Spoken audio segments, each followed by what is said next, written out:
Don't shoot! Don't shoot! Ferguson, Missouri was able to avoid a second night of chaos during protests stemming from the Michael Brown police shooting. A total of 2,200 National Guard troops watched over businesses and neighborhoods to prevent arson and looting.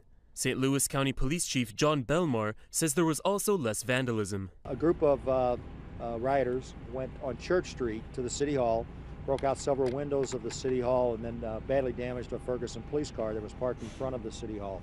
That happens also to be the only place that we deployed tear gas this evening. 44 people were arrested overnight, mostly for failure to disperse. Some threw objects at police. Rocks, bottles, a socket extension, looks like broken tent poles that were hurled at the officers. The protests flared up after a grand jury decided not to indict Officer Darren Wilson for fatally shooting Brown last August. Wilson broke his long silence on Tuesday. He said during a national television interview that his conscience is clear, that he could not have done anything differently. The grand jury's decision on Monday not to indict Wilson triggered a night of rage, filled with arson and looting, shocking residents and law enforcement officials.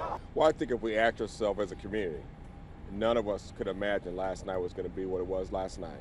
Protests were held nationwide on Tuesday, with demonstrators calling for Wilson to face charges.